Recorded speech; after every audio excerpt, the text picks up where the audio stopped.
Hello, my name is Ryman Mercer. Welcome to my presentation on the digital divide. Social needs can have a major impact on what types of technologies are developed and used. This thought is the driving force behind the ideas of the social construction of technology approach that essentially states that people are behind technologies and how they are designed and built instead of people's actions being determined by technology itself. Indeed, while there is no true answer to the great debate between social construction and determinism when discussing technology, there is no doubt that social practices have shaped technology, and technology, in turn, how people live. Winston Churchill once said, "We shape our buildings, then they shape us," which is a great way of framing technology. The steam engine ushered in the Industrial Revolution, changing how people worked and lived. Now we have microchips that allow us to carry powerful mobile devices in our pockets that allow people to communicate across the globe seamlessly. We now live in a world that is much different than before. Where an everyday activity for a person would once have been farming or hunting, we now live in an industrialized world where it is common to work for an organization instead of yourself, where travel is an afterthought instead of an obstacle, and where school can be done entirely online instead of having to travel to a classroom. With all of that said, technology is not always equal, and when people cannot afford to access technologies that others can, they are left feeling behind and left out. Some technologies have been used to quite literally hold others down while providing benefits to others, such as shackles for slaves. Others are developed without consideration for everyone, such as cameras and infrared technology, which were developed in ways that make it difficult for those with darker skin to use properly. Finally, access to internet and devices is difficult to non-existent for many, known as the digital divide. The rest of this presentation will discuss this issue. Technology is a force for societal change. One reason for this is the natural human intuition to want to emulate others that are doing well. It is common when modernizing for a group of people to begin to adopt the food habits, dress, speaking styles, ideas, choices, and recreational activities of those that have already modernized. Technology also tends to make completing a certain task easier, thereby allowing energies that would have been spent completing the task to be spent elsewhere.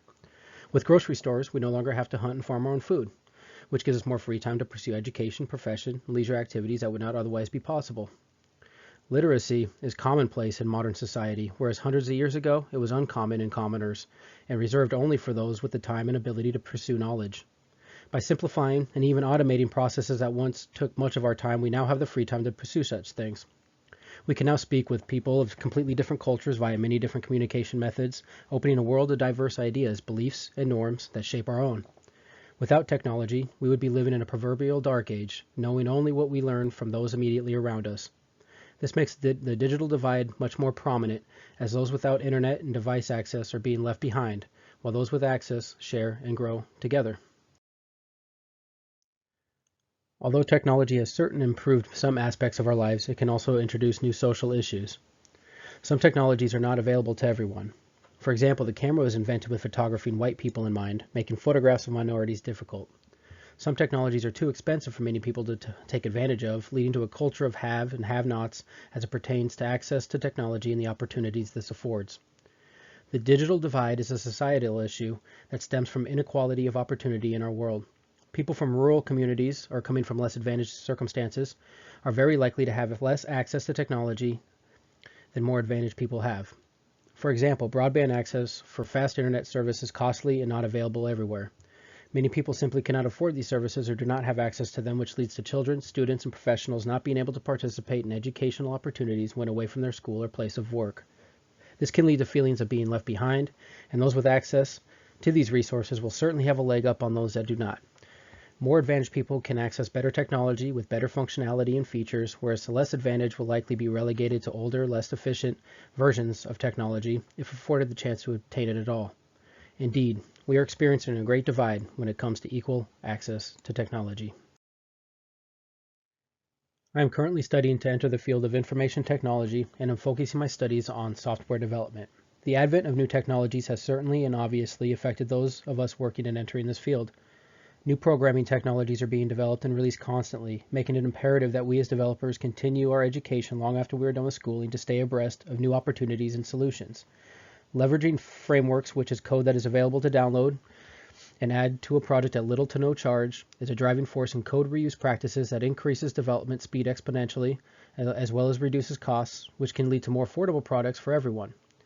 Additionally, it is important to stay up on the newest hardware so software can be optimized to take advantage of the latest in processing and storage power, but it is also important to remember not to create software that can only be utilized by the latest and greatest hardware to ensure equality of distribution and use.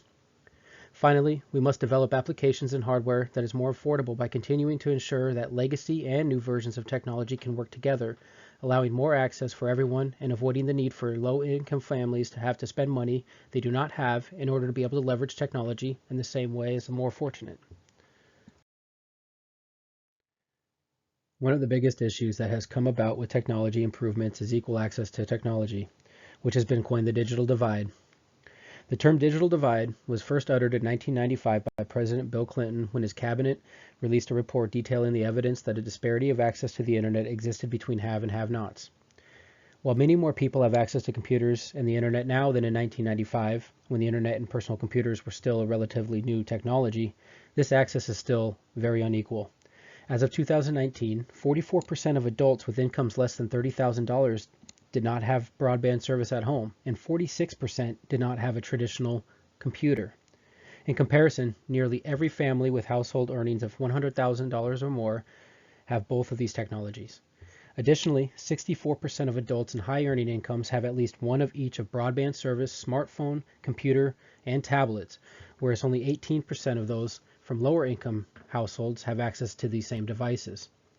In our digitally driven world that has much of our information on the internet, those without access simply do not have the means to keep up educationally, professionally, and socially as those with access to this technology. As has been mentioned, those from lower income households are affected by the digital divide.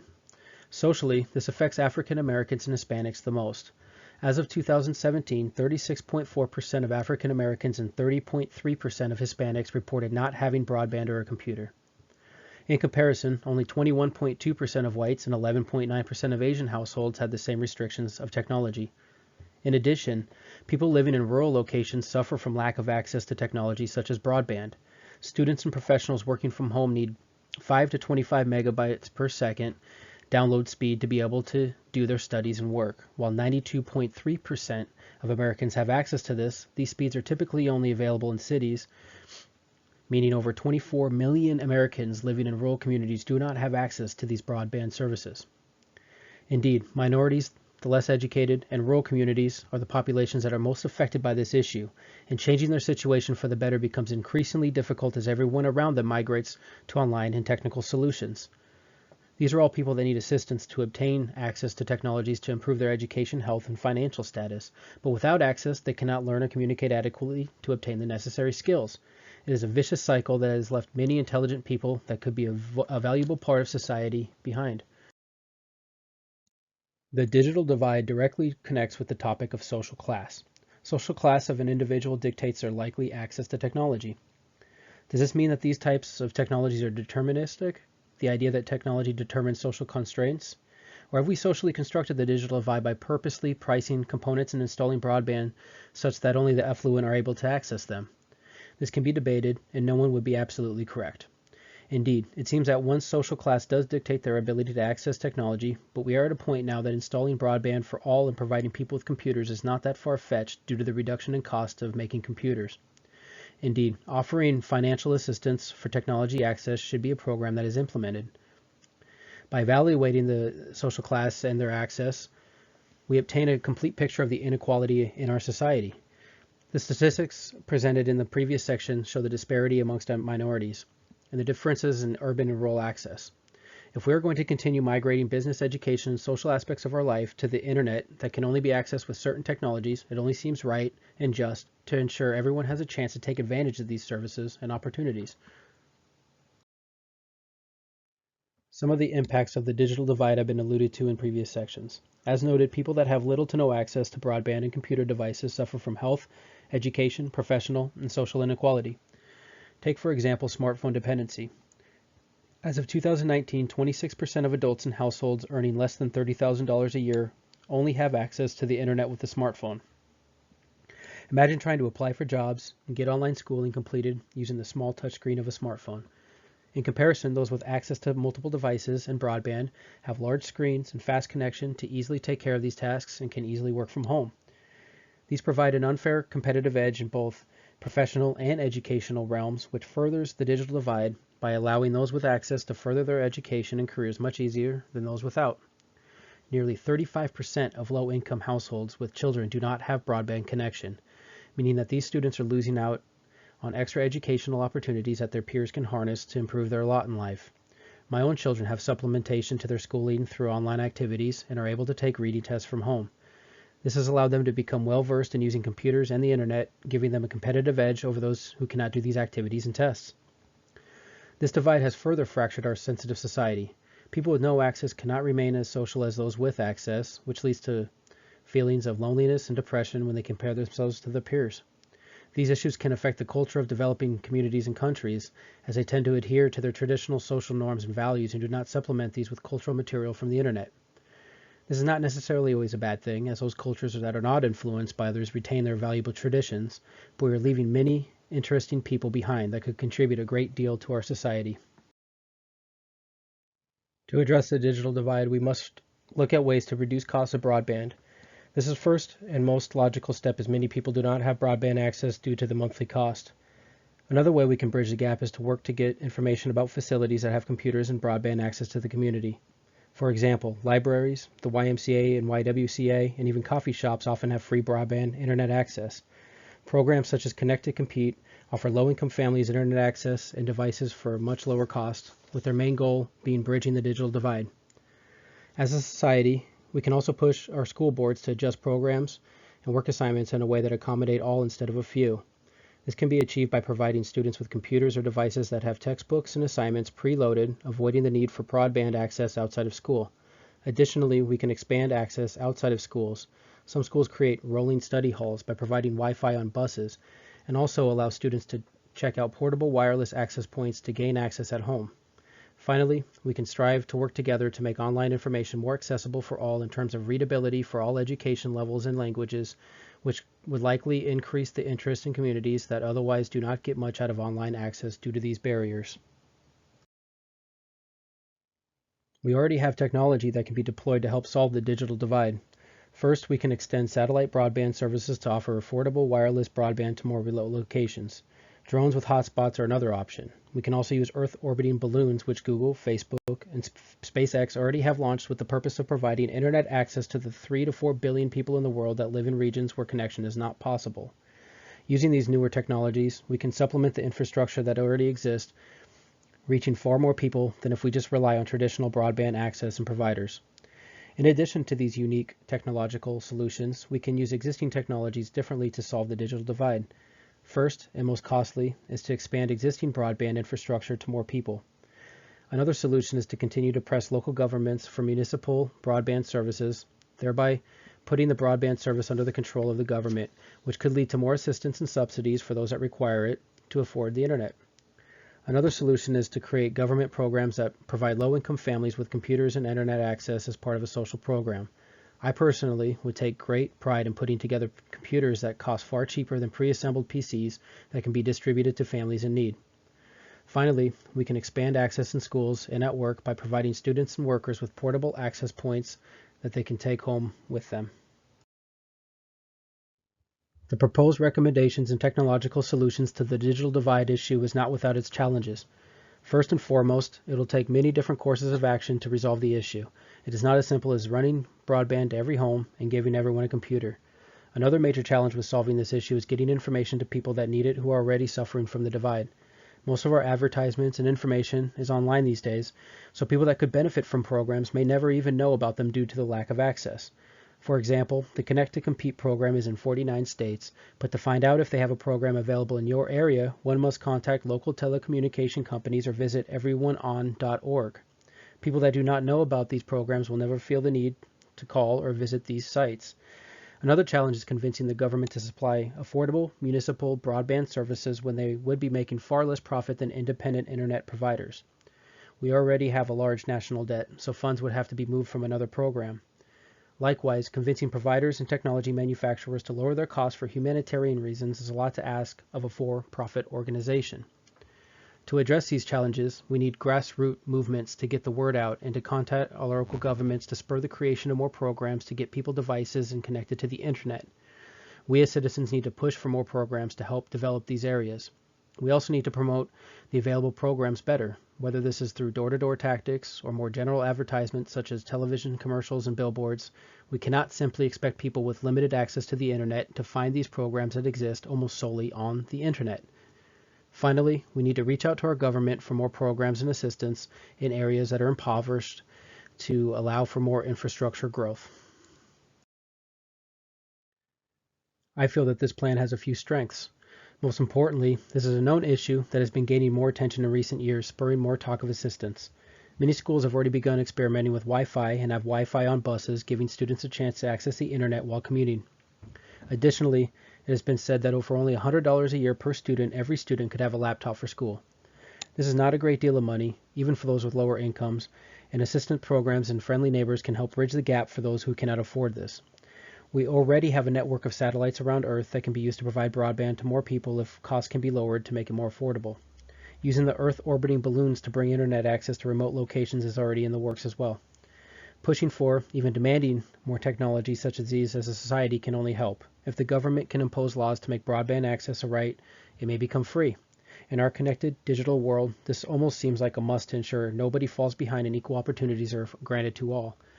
In fact, the U.S. government has been trying to make the internet more accessible. The FCC has started giving grants to providers that expand to rural locations. Wilson, North Carolina, offered residents free broadband service for 6 months in 2016.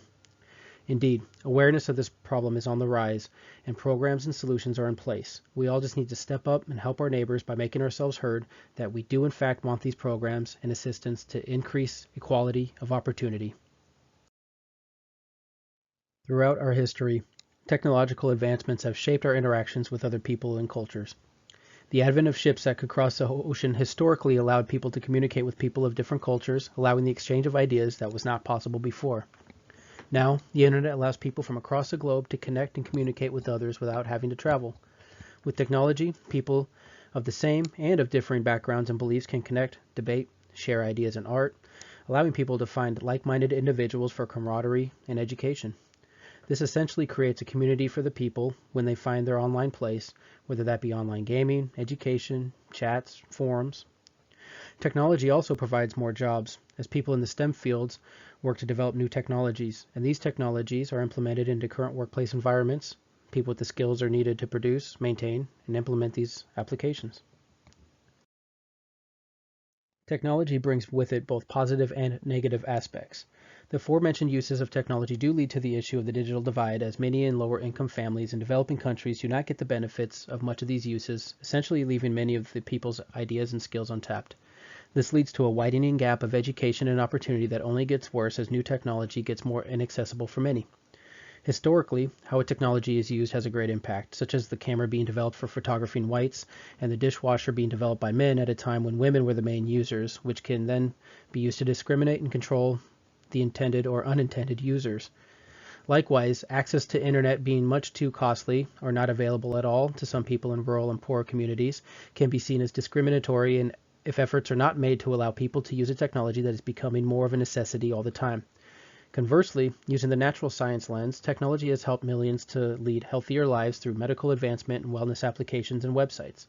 We now have greater access to education, as working parents and students in more remote areas alike now have access to higher education that was not possible before the internet.